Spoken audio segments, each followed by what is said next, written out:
ថ្ងៃរះរៀបនឹងលេខទៅវិញហើយម្ដងបន្តិចម្ដងបន្តិចអូលេខបាត់ហើយបងប្អូនអើយលេខបាត់ហើយថ្ងៃរះលេខហើយក៏រះមកវិញ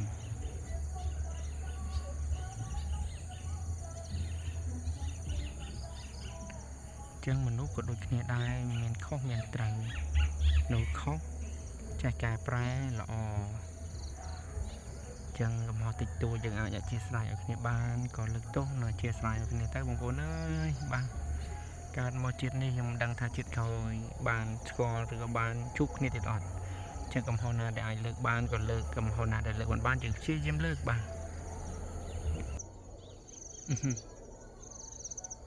មុខមិនស្អាតមិនសង្ហាទេប៉ុន្តែចូលចិត្តថតបាទនឹងទស្សនវិជ្ជាពេលថ្ងៃលិចបាទចឹងពេលវេលានៅថ្ងៃស្អែកគឺជាពេលវេលានៅថ្ងៃរះម្ដងបាទចឹងថ្ងៃមានលិចមានរះបាទចឹងមនុស្សក៏ដូចគ្នាដូចខ្ញុំនិយាយមុននឹងចឹងបាទខុសត្រូវចេះនិយាយចេះលើកទោសលើកការអធិស្ឋានឲ្យគ្នាទៅវិញទៅមកទើបជីវិតយើងហ្នឹងវាមានន័យជាពិសេសជីវិតគូបាទមិនថា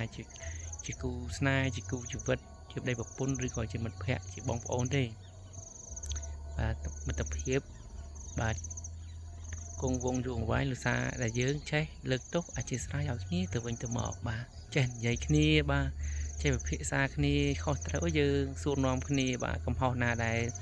យើងគិតថាយើងកែតម្រូវឲ្យគ្នាទៅវិញទៅមកដើម្បីបំពេញចន្លោះកំខ្វះខាតអីយើងបំពេញឲ្យគ្នាទៅវិញទៅមកទើបជីវិតគូយើងបានល្អបាទទើបជីវិតគូយើងទៅមុខរលូនមិនមានការបាច់បាក់ប្រេះឆាគ្នាទេដោយពីចាស់លោកបទចម្រៀងបាទតែគេនិយាយថាអីដេកជាមួយគ្នាមួយថ្ងៃនឹកគ្នាមួយជីវិតហ្នឹងជាបទចម្រៀងក៏ដូចជាពាក្យពេចន៍ដែលមនុស្សចាស់គាត់តែងនិយាយពីមុនមកប៉ុន្តែបច្ចុប្បន្នបងប្អូនយើងច្រើនដែលគាត់ឆ្លោះគ្នាមកគាត់គិតពីចំណុចហ្នឹងទេគាត់អាងថាអូខេលែងលះគ្នាទៅយកថ្មីអញ្ចឹងទៅបាទវាបាទដែរវាគេថាការវិវត្តទៅមុខទៅមនុស្សក៏ការគិតថ្មីបាទគិតថ្មីអញ្ចឹងដើម្បីកុំឲ្យមានការបែកបាក់យើងត្រូវតែចេះលើកទោសលើការអធិស្ឋាននិយាយគ្នាលើកហេតុផល